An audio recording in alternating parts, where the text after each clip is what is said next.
Hello friends, नमस्कार। यामिनी ज्योतिष में आपका स्वागत है। तो दोस्तों, आज मैं एक बहुत ही सिंपल वीडियो बनाने जा रहा हूं और पहले से मेरा स्वास्थ्य भी अब काफ़ी ठीक है और एक दो दिन में मैं मोस्टली जितनी भी मेरी मेल्स जो पेंडिंग है मेरे पास उनके रिप्लाईज़ प्लस जो मेरे व्हाट्सअप पेंडिंग है सबके रिप्लाईज़ मैं विद इन इस संडे तक सबके रिप्लाईज़ कर दूँगा दोस्तों। तो आज देखिए दोस्तों, एक कुंडली के बारे में आपको मैं बताने जा रहा हूँ। ये कुंडली अभी 2-3 दिन पहले ही टेलीफोनिक डिस्कशन पर ही कुछ मेरे से पूछा गया था, तो मैंने बहुत ज़्यादा इसमें नहीं कुछ बताया क्योंकि मेरी तबीयत ठीक नहीं थी। तो इसमें कुछ आपको बेसिक्स बताने जा रहा हूँ, प्लस इसमें एक नए तरीके से आज मैं आपको बताऊँगा कि कुंडली कैसे देखी जाती है, कैसे आपको कुंडली देखनी है, स्टार्टिंग कैसे करनी है, फिर क्या उसमें आपको ऑप्शंस देखनी है। तो इनका जो प्रश्न था, इनका प्रश्न ये था मेरे से कि अभी 1 साल पहले ही इन्होंने अपने बेटे का विवाह किया है। इनकी माताजी का मेरे को कॉल आया था, तो ये जानना चाहते थे कि आने वाले समय में आने वाली इनकी दशाएं कैसी हैं, वैवाहिक सुख कैसा रहेगा, ये सब जानकारी ये पूछना चाहते थे। उसके अलावा इन्होंने कोई जानकारी इसमें नहीं पूछी है। तो वीडियो आरंभ करते हैं। वीडियो आरंभ करने से पहले बहुत बहुत धन्यवाद जो लोग मेरा चैनल सब्सक्राइब कर रहे हैं, और मैं सबसे क्षमा भी मांगना चाहता हूँ दोस्तों, बहुत दिन से कोई मेल्स व्हाट्सअप वगैरह मेरा सब कुछ बंद था, तो मैं बहुत जल्दी सबके रिप्लाईज़ कर दूंगा। तो आइए वीडियो आरंभ करते हैं। देखिए, डेट ऑफ बर्थ मैं कुछ कारणवश यहाँ नहीं बता रहा हूँ, हालांकि इनका 1992 का बर्थ है, आप नोट कर सकते हैं। कुछ कॉन्फिडेंशियल है डेट ऑफ बर्थ, क्योंकि जिनका ये चार्ट है उन्होंने मुझे इस चीज़ की परमिशन नहीं दी थी कि मैं डेट ऑफ बर्थ उनकी डिस्क्लोज़ करूँ। तो देखिए दोस्तों, आज मैं आपको तीन चार्ट्स यहाँ बने हुए हैं, एक एक करके मैं आपको बता देता हूँ। ये D1 चार्ट है जिसको लगन चार्ट कहा जाता है, क्योंकि आज स्पेस थोड़ी कम है तो आपको थोड़ा डिफ़िकल्ट हो रहा होगा। और ये चंद्र कुंडली है, और ये D9 चार्ट है जिसको नमांश चार्ट कहा था। नमांश मैंने पूरा नहीं लिखा है, लेकिन इस वीडियो को मैं 2 पार्ट्स में बनाने वाला हूँ। एक पार्ट में कंप्लीट नहीं होगी, तो सेकंड पार्ट में मैं नमांश जो है पूरा लिख दूँगा। जब भी आप कुंडली देखते हैं दोस्तों, चंद्र कुंडली आप ज़रूर देखिए। ये पहले भी बहुत सी वीडियोस में मैं आपको बता चुका हूँ, तो आज थोड़ा सा एक ब्रॉडर व्यू में आपको लेंगे। ब्रॉडर व्यू में आपको बताऊँगा कि क्या क्या बेसिक्स देखना है। तो जैसे ही आपके पास कुंडली आती है, आपने अपने सॉफ्टवेयर में पंच कर लिया, तो आपको देखना है किस वार में जन्म है। देखिए दोस्तों, यहाँ पे एक चीज़ आप प्लीज़ क्लियर कर लीजिए, वार हमको वैदिक एस्ट्रोलॉजी के हिसाब से लेना है। जो नॉर्मल हम इंग्लिश कैलेंडर के हिसाब से देखते हैं वो वार गलत होता है, वो नहीं लेना है आपको। सूर्य उदय से लेके अगले दिन सूर्य उदय तक हिंदू कैलेंडर जो होता है, वैदिक एस्ट्रोलॉजी होती है, उसमें वार उस तरह चलते हैं। तो वैदिक ज्योतिष के हिसाब से इनका जो जन्म है वो सोमवार को है दोस्तों। देखिए, वार की बहुत इंपॉर्टेंस होती है, मैंने आपको पहले भी बता चुका है। कोई भी कुंडली अगर उसमें बहुत अच्छे राजयोग हैं थोड़ी क्षमा चाहता हूँ, बहुत अच्छे उसमें राजयोग हैं या बहुत योग कारक प्लैनेट्स की दशाएं चल रही हैं, लेकिन अगर वारपति पीड़ित हो जाएगा तो थोड़ा लाइफ में स्ट्रगल ज़रूर होता है। देखिए, सोमवार का मतलब है इनके जो वारपति होंगे वो चंद्रदेव बनेंगे। चंद्रदेव कुंडली में 12वें घर में है, राहु के साथ है, तो चंद्रदेव जो वारपति हैं वो पीड़ित हैं यहाँ पे, तो थोड़ी सी प्रॉब्लम हो सकती है, स्ट्रगल करना पड़ सकता है लाइफ में। वारपति का अच्छा होना बहुत ज़रूरी होता है। ऐंद्र योग में इनका जन्म हुआ है, और ऐंद्र योग भी एक अच्छा योग माना जाता है, इसमें कोई प्रॉब्लम नहीं है। शुक्ल पक्ष की चतुर्दशी में इनका जन्म है, वो भी एक अच्छा दिन है, उसमें कोई प्रॉब्लम नहीं है। तो बाकी सब चीज़ें अच्छी हैं, सिर्फ वारपति जो है वो वीक हो गए हैं। तो वारपति वीक होने की वजह से कुंडली में कुछ % नेगेटिविटी आ जाती है दोस्तों। अब सेकंड स्टेप में आगे आपको क्या देख लेना है, जैसे कि मैं हमेशा बताता हूँ, चंद्रमा कौन से नक्षत्र में है। चंद्रमा यहाँ पे शुक्र देव के नक्षत्र में है दोस्तों। तो एक नई चीज़ आपको मैं आज यहाँ बताने जा रहा हूँ। इसके लिए थोड़ा सा मेरे पास जगह कम है, लेकिन मैं यहाँ लिख देता हूँ जल्दी से, और इसको मुझे रब करना पड़ेगा, तो इसको रब कर देते हैं। देखिए, पहली जो दशा है इनकी ये शुक्र की रहेगी। ये मैं महादशाएं लिख रहा हूँ क्योंकि शुक्र के नक्षत्र में इनका जन्म है। तो पहली जो महादशा इनको मिली वो शुक्र की मिलेगी। जो हमारा टारगेट रहेगा वो शुक्रदेव रहेगा, क्योंकि शुक्र का नक्षत्र है। तो उसके बाद महादशा आएगी सूर्य, चंद्र, मंगल, राहु, बृहस्पति और शनिदेव। ये मेरे को यहाँ D9 मेरे को रब करना पड़ेगा, तो मैं थोड़ा छोटा छोटा लिख रहा हूँ ताकि ये सब जगह पूरा आ जाए। शनिदेव के बाद बुध और केतु। देखिए ये दशा सीक्वेंस भी है और ये जन्म संपद विपद जो तारा सीक्वेंस होती है वो भी होती है। तो तीसरी, पांचवी और सातवीं, ये राहु के बाद बृहस्पति देव हैं दोस्तों। थोड़ा छोटा हो गया है, इसको आप कंफ्यूज मत करिएगा। चंद्रमा जो हैं इनके विपत्त तारा में आ रहे हैं, राहु इनके क्षेमा तारा सॉरी प्रत्ययरी, और बुध शनिदेव इनके बाधक तारा में आ रहे हैं। तो ये 3 प्लैनेट्स, इसमें इन 3 प्लैनेट्स के नक्षत्र में अगर कोई भी प्लैनेट होगा कुंडली में, उसकी अगर अंतरदशा या महादशा चलेगी तो वो कष्ट देगा। ये एक नया रूल मैं आपको आज बता रहा हूँ। मान लीजिए कोई भी प्लैनेट अगर चंद्रमा के नक्षत्र में है, यहाँ पे कुंडली में कोई भी प्लैनेट चंद्रमा के नक्षत्र में होगा, उसकी दशा आ जाएगी, यहाँ महादशा या अंतरदशा चल रही होगी, गोचर भी खराब होगा, तो उस पीरियड में कष्ट होना बिल्कुल स्वाभाविक होता है दोस्तों। तो इसी तरह से जन्म संपद विपद, इसको आप महादशाओं में भी कैलकुलेट कर सकते हैं। देखिए पहली महादशा शुक्रदेव की, तो ये क्योंकि बच्चा उस समय 12 साल तक तो पेरेंट्स की जो स्टार्स होते हैं उस पे ही एप्लीकेबल होता है, उसी से उसका जो जीवन है वो चलता है, उसके अपने स्टार्स काम नहीं करते हैं। लेकिन दूसरी दशा जो होती है, नॉर्मली आपने देखा होगा, आप अपनी भी कुंडलियाँ देख सकते हैं, दूसरी दशा जो होती है लाइफ की वो हमेशा अच्छी ही जाती है दोस्तों। क्यों? इसका क्या रीज़न है? जन्म संपद, संपद मतलब धन धान्य देना। अब ये संपत्ति आपको एजुकेशन वाइज देख सकते हैं आप, अगर बच्चे की एज उस तरह की है या व्यक्ति की एज उस तरह की है, अगर 18 साल से ऊपर है या 25 साल से ऊपर है, इस तरह से आप कैलकुलेट कर सकते हैं। तो संपत्ति मतलब आप इसको एजुकेशन देख सकते हैं। छोटा बच्चा है, 10-11 साल का बच्चा है और सेकंड महादशा है, कोई भी प्लैनेट की लग जाती है और वो कुंडली में अच्छे बैठे हैं, तो आपको अच्छी एजुकेशन मिल सकती है। इसी तरह से थर्ड जो दशा होती है, मोस्टली आपने देखा होगा दोस्तों बहुत लोगों की थर्ड दशा जो होती है वो ख़राब जाती है, अच्छी नहीं जाती है। तो इसी तरह से आप सारी दशाएं देख सकते हैं। तीसरी, पाँचवीं और सातवीं, ये 3 दशाएं इन प्लैनेट्स की अच्छी नहीं जाएगी। और प्लैनेट अगर कुंडली में बहुत ज़्यादा ख़राब होगा तो बहुत ज़्यादा दशा ख़राब हो जाएगी। अगर कुंडली में वो प्लैनेट कुछ बल प्राप्त किए होगा, लग्नेश होगा, तो कंपैरेटिवली आपको रिलीफ मिल जाएगा, लेकिन कष्ट अवश्य मिलेगा। तो ये एक नया कॉन्सेप्ट है जो मैंने आपको यहाँ आज बता दिया है दोस्तों। तो ये चीज़ें आपको देख लेनी है। अब मकर लगन की कुंडली आपके सामने आ चुकी है, बेसिक्स हमने देख ली हैं, दशाएं हमने देख ली हैं। दशाएं अभी मैं आपको बताऊंगा कि दशाओं को कैसे देखना है। ये सिर्फ एक ब्रॉडर वे में मैं आपको बताऊंगा, बहुत डीप इसमें नहीं जाएंगे। मकर लगन की कुंडली है व्यक्ति की, तो आप एक जजमेंट अपने माइंड में कर सकते हैं। मकर लगन का मतलब क्या होता है? व्यक्ति को व्यापार करने का बहुत शौक़ होता है। मकर लगन के जो लोग होते हैं, अक्सर मैंने बहुत सी कुंडलियाँ अपनी लाइफ में देखी हैं दोस्तों इनको बिज़नेस करने का, व्यापार करने का, घूमने फिरने का या इस तरह का काम जिसमें मूवमेंट बहुत इन्वॉल्व होती है, ये काम इनको बहुत पसंद होता है। तो यही व्यक्ति की एक नेचर भी हो जाती है। मोस्टली मकर लगन के लोग ऐसे ही होते हैं।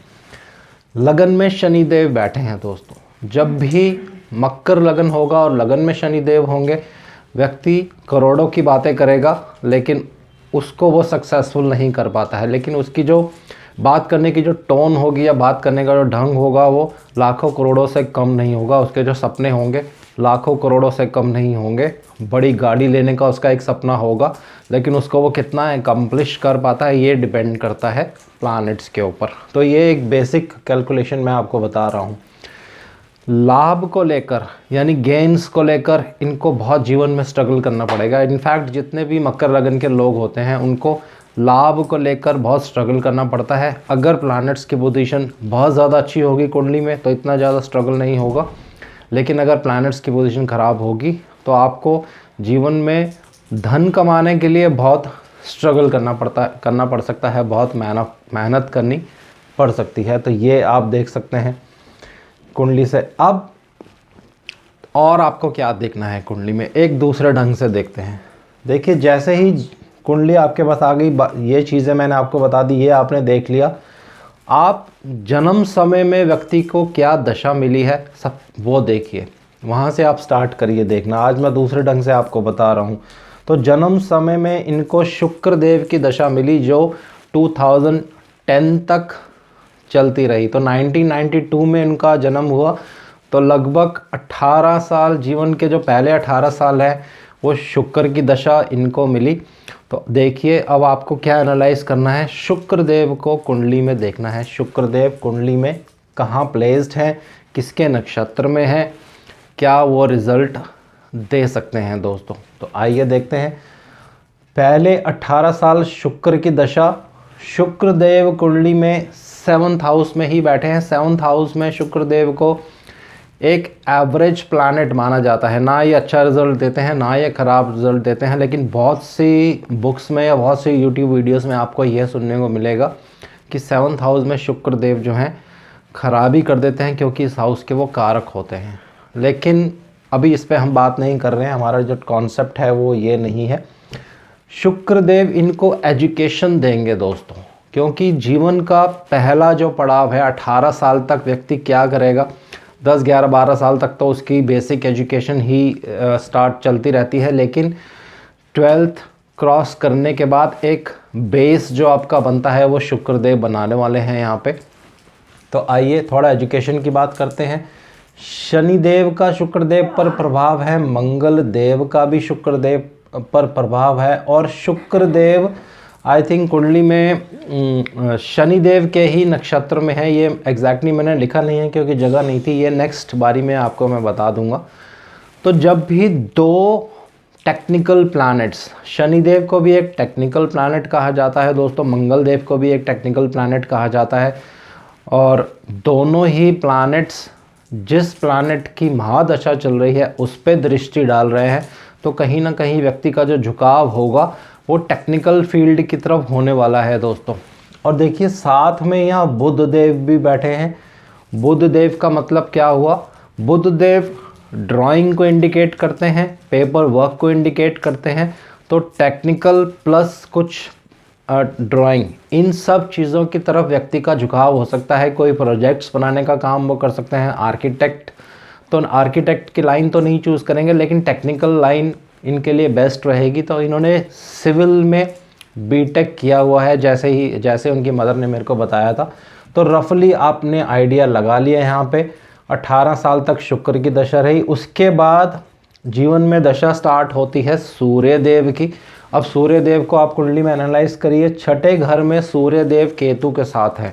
बहुत से लोग इस सूर्य देव को खराब मानेंगे दोस्तों, लेकिन ये सूर्य देव खराब नहीं है। यहाँ पे थोड़ी सी एस्ट्रोलॉजी है जो है बिल्कुल एक डिफरेंट तरीके से हो जाती है। छठे घर में अगर कोई प्लैनेट हो, मोस्टली अगर कोई मेलेफिक प्लैनेट हो, और साथ में सूर्य देव या मेलेफिक नहीं है, क्रूर प्लैनेट है, और उनके साथ अगर केतु देव विराजमान हो जाएं दोस्तों, कोई भी प्लैनेट हो उनके साथ अगर छठे घर में केतु देव विराजमान हो जाते हैं, तो वो उस प्लैनेट के रिजल्ट देने की कैपेसिटी को 3 गुना बढ़ा देते हैं दोस्तों। केतु हाइट्स पे लेके जाते हैं। तो ये सूर्य देव यहाँ पे हाइट्स पे जाने वाले हैं। सूर्य देव इनके पिता के कारक हैं, और ये पीरियड जो है इनकी एजुकेशन का है। और नवांश कुंडली में देखिए दोस्तों, सूर्य देव अपने ही नवांश में है। ये बहुत ही एक इम्पॉर्टेंट पॉइंट है यहाँ पे दोस्तों। छठे घर में नेगेटिव प्लैनेट्स बहुत अच्छा रिजल्ट देते हैं। तो दूसरा जो जीवन का पड़ाव है, मैं पड़ाव गलत बोल रहा हूँ यहाँ पे, दूसरी जो दशा है जीवन की, संपद दशा थी। इस पीरियड में इन्होंने खूब एजुकेशन प्राप्त करी, बीटेक किया, और एजुकेशन अच्छी रही। इस पीरियड में एजुकेशन कंप्लीट भी हो गई इनकी। और देखिए नेक्स्ट जो दशा थी वो सूर्य की थी। सूर्य देव भी कहीं ना कहीं टेक्निकल फील्ड को इंडिकेट करते हैं जब केतु उनके साथ आके विराजमान हो जाते हैं। सूर्य केतु जब एक साथ रहेंगे, जो व्यक्ति टेक्निकल फील्ड की तरफ जाता है, तो शुक्रदेव ने बेस बनाया। शुक्रदेव इलेक्ट्रॉनिक्स, कंप्यूटर्स, इन चीज़ों को रिलेट करते हैं। शनिदेव, मंगलदेव की उन पर दृष्टि थी, बिल्कुल टेक्निकल फील्ड क्लियर इंडिकेट करती है। बुध बिल्कुल ड्राइंग्स, प्रोजेक्ट्स बनाना, तो सिविल बीटेक में सारा पेपर वर्क ही होता है। आई थिंक ड्राइंग्स बनानी पड़ती हैं उसमें। और नेक्स्ट दशा जो थी सूर्यदेव की थी, सूर्यदेव ने उस चीज़ को कंटिन्यू किया। साथ में केतु देव थे, टेक्निकल फील्ड। और बुध देव की राशि में 3 नंबर राशि, जो कि ड्राइंग्स, कम्युनिकेशन, इन सब चीज़ों को इंडिकेट करती है। तो देखिए 2016 तक लगभग आप मान सकते हैं, अगर 2016 में से हम 1992 माइनस करेंगे तो 24 साल के आसपास, जब ये 24 इयर्स के हो गए तब तक इनके सूर्यदेव की दशा चलती रही। तो ये पूरी दशा इनकी अच्छी जाएगी, इसमें कोई प्रॉब्लम नहीं होगा। नक्षत्र सिद्धांत से हम देखेंगे, जन्म संपत्त सूर्य, संपत्त तारा में है। अब थर्ड दशा जो इनको 24 साल के बाद आ जाएगी, वो आ जाएगी चंद्रदेव की दोस्तों। तो यहाँ आपको बहुत ध्यान से चीज़ों को एनालाइज करना है। चंद्रदेव नक्षत्र सिद्धांत से विपत्त तारा में है दोस्तों। तो ये जो दशा है ये अच्छी नहीं जाने वाली है, इनको थोड़ा सा कष्ट होगा, स्ट्रगल हो सकता है, प्रॉब्लम्स हो सकती हैं। अब चंद्रदेव की पोजीशन देखिए, चंद्रदेव 12th हाउस में है दोस्तों, साथ में राहु देव हैं। तो ये चंद्रमा जो है पीड़ित हो सकता है। चंद्रदेव यहाँ 7th लॉर्ड हैं, देखिए 7th लॉर्ड, और वो 12th में जब चले जाते हैं तो ऐसे केसेस में विवाह लेट होता है, मैरिज लेट हो जाती है। साथ में राहु देव है। राहु देव और चंद्रदेव का जब कॉम्बिनेशन हो जाता है, खासकर 12th हाउस में, तो व्यक्ति एक इमोशनल बॉन्डिंग उसकी हो जाती है ऑपोजिट सेक्स की तरफ। किसी जगह आपका अफेयर हो सकता है, और वो जो अफेयर है एक बहुत ही इमोशनल रूप ले लेता है। लेकिन शनिदेव की दृष्टि दोस्तों 5th लॉर्ड पर पड़ रही है, तो ये जो इमोशनल बॉन्डिंग है धीरे धीरे इसमें क्रैक्स आने स्टार्ट हो जाएंगे और रिलेशंस जो है वो ब्रेक हो जाते हैं। ये एक डिफरेंट कॉन्सेप्ट है, इसको यहाँ पे अभी नहीं इसको डिस्कस नहीं करेंगे। तो चंद्रदेव की पोजीशन अच्छी नहीं है लगन कुंडली में। और चंद्रदेव जो हैं शुक्रदेव के नक्षत्र में है, जन्म नक्षत्र जो हमारा शुक्रदेव है। तो शुक्रदेव भी बहुत अच्छी पोजीशन पे नहीं है कुंडली में। 7th हाउस में शुक्रदेव को बहुत अच्छा नहीं माना जाता है। तो चंद्रदेव की दशा जो है इनकी अच्छी नहीं जा रही है, जैसे कि इनकी मदर ने मुझसे बोला था। हालांकि इस पीरियड में इनकी मैरिज हो गई है। मैरिज क्यों हुई है ये सेकंड पार्ट में मैं आपको डिटेल्स में बताऊंगा। अंतरदशाएं हम कैलकुलेट करेंगे एक एक करके, किस अंतरदशा में क्या रिजल्ट मिला और मैरिज के समय में क्या गोचर चल रहा था, गोचर कैसे इफेक्ट देता है अपना। 2 प्लैनेट्स उसमें बहुत मेजर रोल प्ले करते हैं, शनिदेव, गुरुदेव। जब तक ये दोनों आपको ब्लेसिंग नहीं देंगे दोस्तों, आपकी लाइफ में कोई भी इवेंट नहीं हो सकती है। ये मैंने पहले भी बहुत समय पहले बताया था, इसको डबल ट्रांजिट कहा जाता है दोस्तों। शनिदेव और गुरुदेव जब तक ये ब्लेसिंग्स नहीं देते हैं कोई भी कार्य पूर्ण नहीं होता है। तो आई थिंक आज के लिए मैं वीडियो यहीं पे स्टॉप कर रहा हूँ, क्योंकि बहुत ज़्यादा कंफ्यूजिंग हो जाएगी। इस पे मैंने आपको बहुत थोड़ा सा कुछ डिटेल्स बता दिया है, एक कुंडली आपको कैसे देखनी है। ये जो कॉन्सेप्ट है आज मैंने एक नया बताया है दोस्तों, इसको आप दशाओं पे ज़रूर लगाइए। ये पहली दशा, ये दूसरी, फिर तीसरी, इस तरह से आप कैलकुलेट करिए। दूसरी दशा हमेशा अच्छी, तीसरी खराब, चौथी अच्छी, 5वीं खराब, फिर छठी अच्छी, फिर 7वीं खराब, फिर 8वीं। इतनी तो दशाएं किसी की आती भी नहीं है, लेकिन पहली, दूसरी, तीसरी, चौथी में ही जीवन जो है समाप्त हो जाता है। अगर बड़े बड़े प्लैनेट्स की दशाएं हैं तो वो रेगुलर 3-4 दशाओं में ही जीवन जो है समाप्त हो जाता है दोस्तों। तो ये कुछ चीज़ें हैं, आप नोट कर लिए। इसको अगली वीडियो में मैं कंटिन्यू करूँगा, उसमें बताएंगे कि चंद्र कुंडली की क्या इम्पोर्टेंस है, चंद्र कुंडली से हमें और क्या देखना है, और क्या इस कुंडली से हम देख सकते हैं व्यक्ति की कुछ नेचर के बारे में, या व्यक्ति की आने वाली दशा जो अभी मंगल देव की इनकी दशा आने वाली है दोस्तों, वो कैसा रिजल्ट देगी। मंगल देव नवमांश में कहाँ पे है ये मैंने लिखा नहीं है, नेक्स्ट वीडियो में मैं पूरा लिखूँगा। चंद्र कुंडली से देखेंगे तो मंगल देव 5th हाउस में आ जाते हैं, जो कि एक लव मैरिज का योग भी होता है।